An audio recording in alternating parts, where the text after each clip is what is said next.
Lorsque les Bretons se retrouvaient dans des bars ou dans des associations et des réunions de famille, une chaleur et une convivialité hors normes se dégageaient de ces lieux.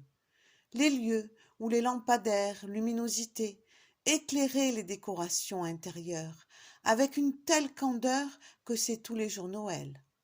Dans ces bars, au milieu ou en dehors de la ville, on parlait de travaux intérieurs.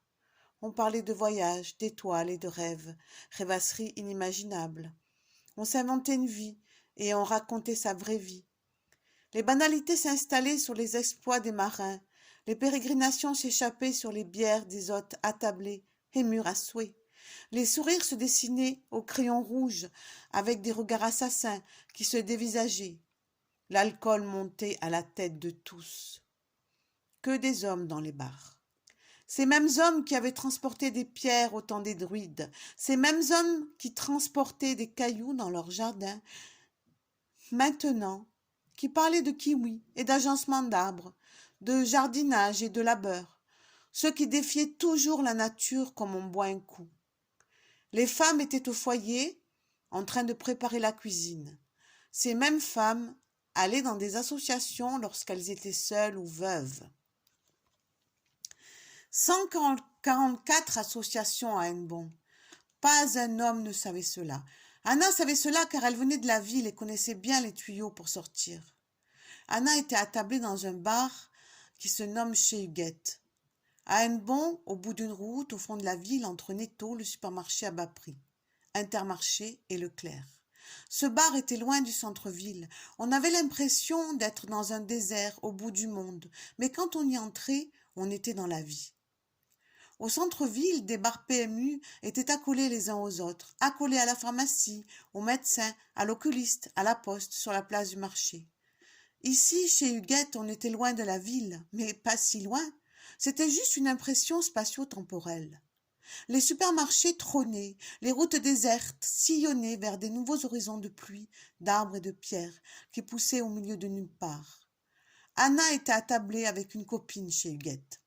Sa copine lui parlait de banalités, de son travail d'ambulancière et de ses problèmes avec son binôme. Anna ne l'écoutait qu'à moitié, ça ne l'intéressait pas. Ce qui l'intéressait, c'était le spectacle nouveau, pour elle, de ce bar typiquement breton et si atypique aussi. Dans ce bar se réunissaient tous les soirs les habitués, enfermés dans leur habitude et leur solitude. Ils se parlaient même s'ils étaient seuls avec le patron. Derrière la devanture, quand on passait en voiture, on voyait presque souvent toujours le même bonhomme et le patron discuter.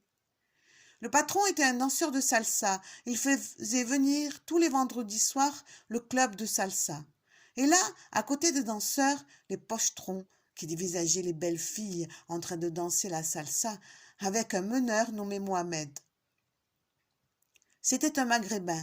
Il pouvait arriver qu'il se dispute avec l'assemblée des pochetrons car il leur prenait tout l'espace. Anna connaissait bien les maghrébins qui prenaient tout l'espace et voulaient envahir les lieux de manière naturelle. Mais ici, la nature était proche de la violence, ou plutôt à la limite de la violence, vers la franchise et les cœurs durs.